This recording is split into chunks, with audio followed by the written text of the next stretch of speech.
सोलापूरमध्ये पालिकेकडून शहर स्वच्छता अभियानाचा मोठा गाजावाजा करण्यात आला होता। मात्र या स्वच्छता मोहिमेचा बोजवारा उडाल्याचं चित्र सोलापुरात दिसून येत आहे।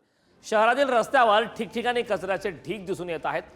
सोलापूर महानगरपालिकेच्या घनकचरा विभागाच्या वतीने शहरात काही दिवसांपूर्वी स्वच्छता मोहीम ही राबवण्यात आली होती। मात्र या मोहिमेअंतर्गत अनेक रस्ते हे स्वच्छ केल्याचा दावा हा महापालिकेच्या प्रशासनाने केला होता। मात्र शहरातील अनेक भागात ठिकठिकाणी कचऱ्याचे साम्राज्य निर्माण झाल्याचं या व्हिडिओतून दिसतंय।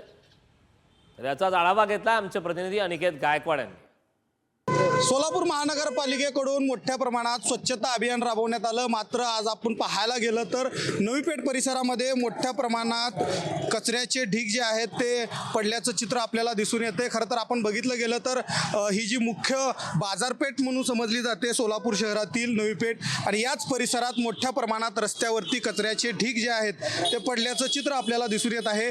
खरं तर नवी पेठ असेल या ठिकाणी मोठी रहदारी जी आहे ती नागरिकांची होत असते, आणि या दरम्यान या ठिकाणी इंदिरा प्रशाला देखील आहे, आणि या शाळेच्या अवतीभोवतीच मोठ्या प्रमाणात कचऱ्याचे ढीग जे आहे ते पडल्याचं चित्र आपल्याला दिसून येत आहे। खरं तर महापालिकेच्या घनकचरा विभागाच्या वतीनं शहरात मोठ्या प्रमाणात स्वच्छता अभियान जे आहे ते राबवण्यात आलं होतं, आणि मोठ्या प्रमाणात या मोहिमेअंतर्गत अनेक रस्ते जे आहेत ते स्वच्छ केल्याचा दावा महानगरपालिकेने केला होता। मात्र आता आपण पाहायला गेलं तर चक्क बाजारपेठामध्ये आणि प्रमुख रस्ते असतील, प्रमुख चौक असेल, या ठिकाणी देखील रात्रीतून आणि दिवसा देखील नागरिकांना या कचऱ्याचा जो आहे तो नाहक त्रास होतानाचं चित्र आपल्याला दिसतंय। खरं तर सोलापूर म्हणावं की कचरापूर म्हणावं, हे देखील नागरिकांमधून आक्रोश आपल्याला पाहायला मिळत आहे।